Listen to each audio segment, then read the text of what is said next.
이제 중심교회라고 하는 은평구에 있는 불광동에 있는 중심교회에서 주일 오후에 말씀을 전하고 담임 목사님과 저는 동갑인데 교제를 나누고 왔습니다. 그 이후로도 한 번 더 제가 방문을 해서 목사님과 이야기를 나누고 또 제가 사용하고 있는 성경 프로그램을 함께 나누고 교제를 하면서 목사님이 그분은 계속해서 이제 신학을 했기 때문에 꽤 오랜 시간 동안 목회자의 길을 걸어왔죠.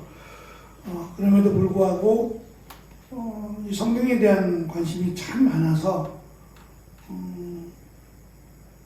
제가 출애굽기를 설교를 하고 책을 쓴 것보다 약 3배 정도 더 되는, 더 분량이 많은 책을 처음으로 그분이 출판을 했습니다.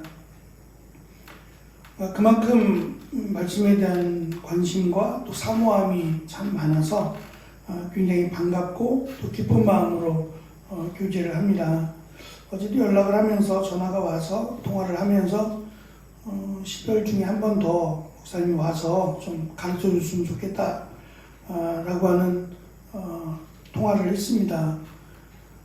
하나님의 말씀을 사모한다라는 것은 너무도 귀하다라는 생각이 들었어요. 사실 한 직장에서 또는 하나를 10년 또는 그 이상의 20년, 30년을 있다 보면 나도 모르게 어느덧 익숙해져 버려서 말 그대로 누구 말 맞다나 10분, 20분 정도는 그냥 말씀 몇 구절만 있으면 충분히 설교할 수 있다라고 자랑하시는 분들이 있습니다.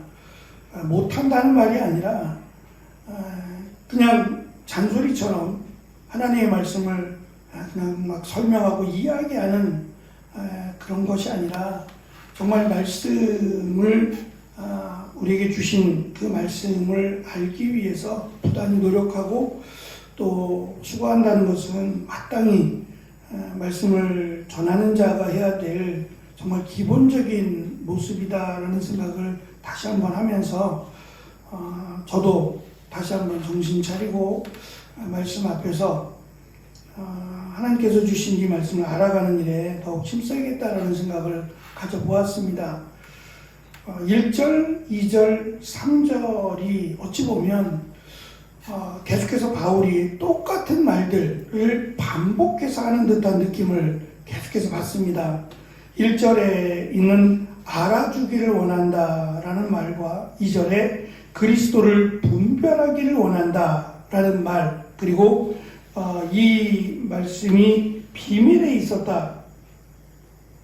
이 비밀스러운 진리라고 설명을 하고 3절에 가면 감추어졌다라는 말, 똑같은 말입니다. 비밀이라는 말과 감추어졌다는 말이 똑같은 말인데 지금 이 반복되는 1절에서 사용하는 언어를 2절이 물고 들어가고 2절에 사용했던 단어들을 3절이 물고 들어가서 결국은 똑같은 말을 하고 있지는 않지만 계속해서 반복되는 말들로 또 그들이 가장 좋아하는 또는 그들이 가장 이슈로 삼고 있는 지혜 또는 지식이라고 하는 단어와 물려서 이 모든 지혜, 모든 지식이 어디에 있느냐, 이 지금 알고 분별한이라고 하는 단어의 결과가 지혜와 지식입니다.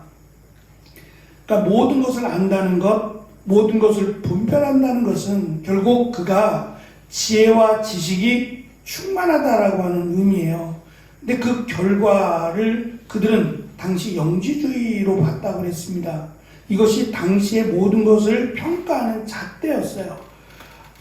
선한 것이 있으면 악한 것이 있고 땅이 있으면 하늘이 있고 이런 모든 것을 두 개로 나누어서 이분법으로 보는 것, 이것이 당시에는 최고의 학문이었어요. 최고의 진리가 바로 이 영지주의였던 거죠. 지금 우리가 볼 때는 참 허술한 겁니다. 어떻게 모든 것을 두 개로 봅니까? 중간도 있고 또 이것이 절대적인 기준이 될 수 없어요. 왜냐하면 인간의 눈은 한계가 있기 때문에 인간의 지식이나 인간의 이 경험이나 또는 모든 판단은 한계가 있어요. 그러니까 그럼에도 불구하고 당시에는 이것이 마치 절대적인 기준 또는 진리인 것처럼 평가되어 왔습니다. 사도 바울이 볼 때에는 그것이 얼마나 대단한 학문인지는 모르겠지만 정말 대단한 진리라고 하는 것은 결국 우리에게 유익이 되어야 돼요. 인간에게 유익이 되어야 될 뿐만 아니라 인간이 넘어설 수 없는 이 죽음이라고 하는 영역의 답을 찾아야 돼요. 이것이 진리거든요.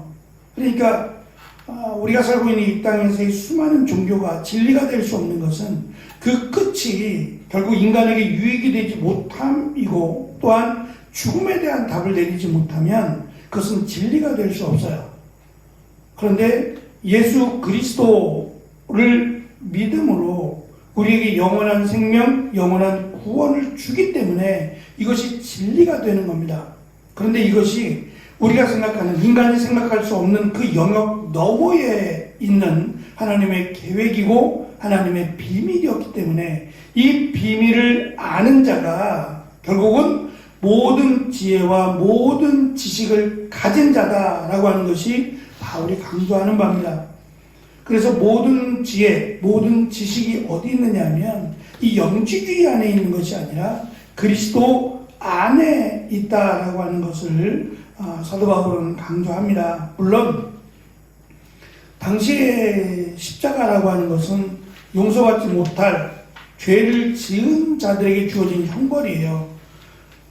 예수님께서 예수 그리스도라고 불려지는 그가 십자가에 달려 죽었다라고 하는 것은 명확한 사실입니다. 지금처럼 사진을 찍어 놓을 수 있는 것은 아니지만 예수 그리스도의 죽음을 본 자들이 있어요. 그들이 증인이 된단 말입니다. 그 증인들이 분명히 있기 때문에 누구도 부인할 수 없고 바울도 부인하지 않습니다. 그것은 부인하는 것이 아니라 오히려 증인들이 있기 때문에 더 당당하게 예수 그리스도께서 우리의 죄를 대신하여 죽으셨다고 오히려 바울은 분명하게 이야기를 합니다. 다만 이것이 감추어진 비밀이기 때문에 이 비밀을 아는 자가 복된 자이고 이 비밀을 아는 것이 모든 지혜와 지식을 아는 자임을 바울은 연결해서 설명을 합니다.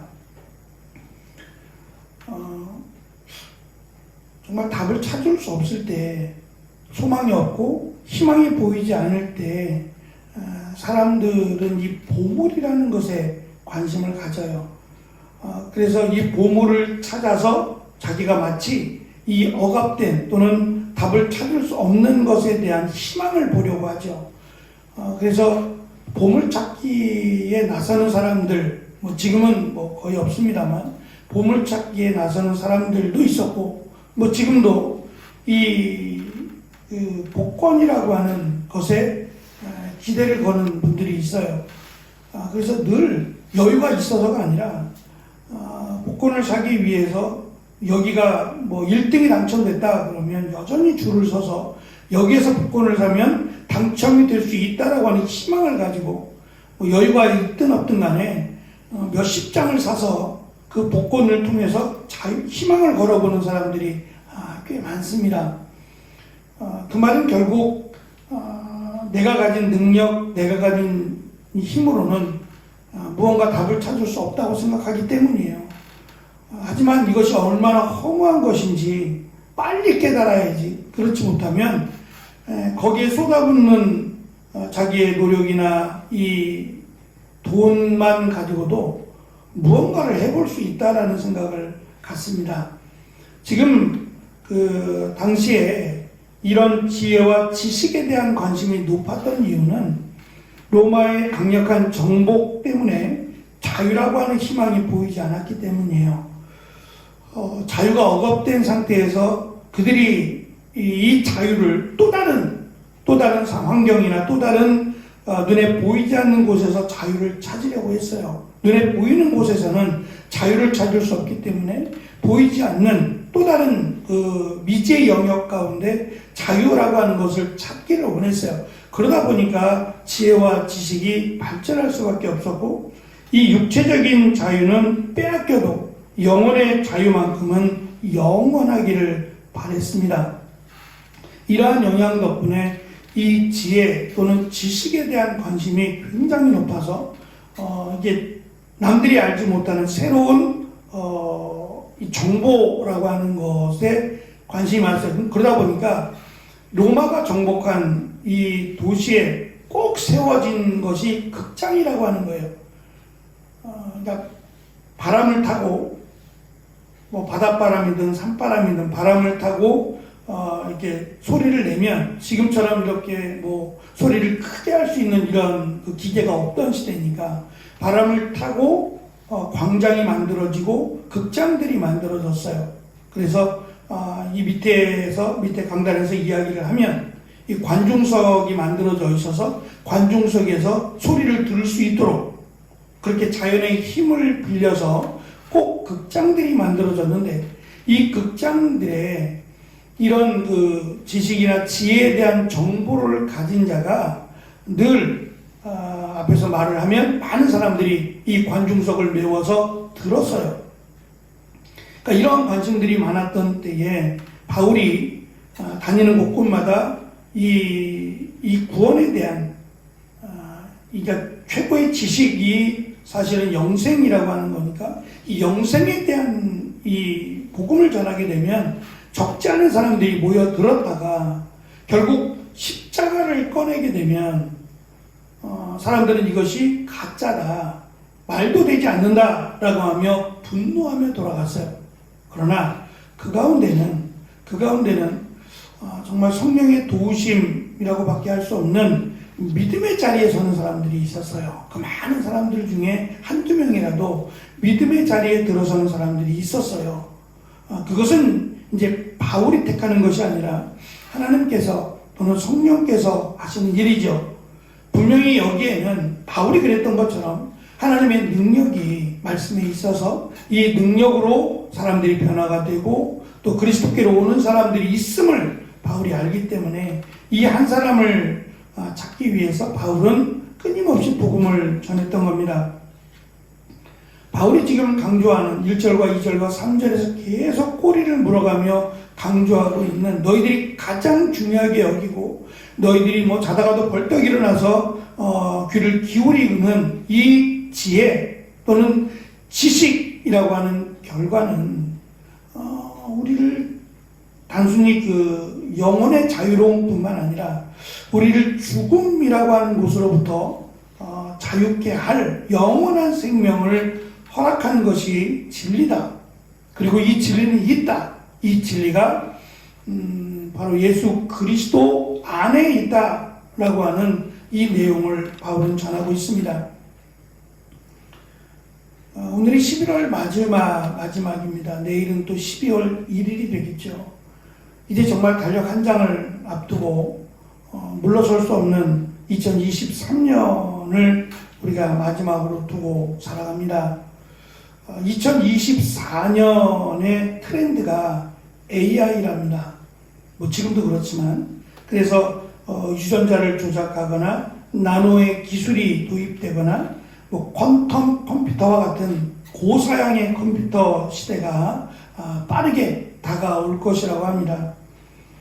변화를 막을 수는 없습니다. 다만 이 변화가 인간을 대체하는 이 AI가 인간을 대체하는 이런 것들이 우리에게는 많은 것들을 또 우리에게 도움이 되고 또 이것이 우리나라를 성장케 하는 분명한 요소이기도 합니다. 어쩌면 이제는 TV에서 아나운서가 아니라 AI 아나운서가 뉴스를 전할 시대가 올지도 몰라요. 사람이 아니라 사람의 모습을 한 AI가 뉴스를 전하게 될지도 몰라요. 그러면 실수라고 하는 것이 있을 수 없죠.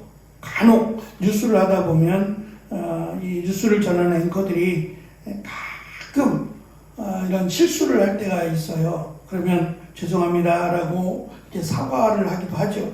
이런 것들이 사라질지 모릅니다. 중요한 것은 이 변화를 막을 수는 없지만 이 주체가 우리가 살아가고 만나게 되는 이 주체가 AI가 아니라 인간이 되어야 한다는 거죠. 그래서 인간의 가치가 이 AI보다 더 낮아지는, 인간의 가치가 상실되지 않았으면 좋겠다라고 하는, 흔히 말하는 정이라고 하는 거예요. 뭐라고 평가할 수 없고 정의를 내리기는 참 아쉬운데요. 이 정이라고 하는 것을 AI는 할 수 없어요. 아무리 고성능의 AI라고 할지라도 이 인간이 가지고 있는 정이라고 하는 것은 정말 AI는, 기계는 표현할 수 없습니다. 이것에 대한 소중함, 정이라고 하는 것에 대한 소중함을 우리가 놓치지 않았으면 좋겠다. 아무리 시대가 변하고 할지라도 이 정이라고 하는, 인간만 가질 수 있는 이 정이라고 하는 것의 소중함을 놓치지 않았으면 좋겠다라고 하는 생각을 갖습니다. 또 한 가지는 우리가 이 땅을 살아가면서 어떻게 살아가느냐도 중요하지만 결국 그 끝이 누구에게나 있다는 겁니다. 그 끝 가운데서 그 끝이 마무리가 아니라 그 끝의 결정이 결국은 영원한 죽음이냐 또는 영원한 생명이냐가 있다라는 것을 기억하고, 그 영원한 생명이 바울이 강조하는 모든 지혜 그리고 모든 지식, 그 끝이 결국은 진리를 향해 나아가고, 그 진리가 자유라고 하는 곳에 연결이 되어 있지만 결국 그것은 예수 그리스도 안에 있다라고 하는 바울의 이 짧은 정리적인 설명을 통해서 우리가 정말 놓치지 말아야 될, 계속 발전되어가는 이런 사회 속에서 정말 놓치지 않아야 될 것이 그리스도 안에 있는 영생이다라고 하는 사실을 우리가 기억함으로 주님이 오시는 그날까지 이 영생을 받은 자로, 또 기쁨으로, 감사함으로, 은혜로 살아가는 하루하루의 삶이 되어지기를 간절히 축원합니다. 기도하겠습니다.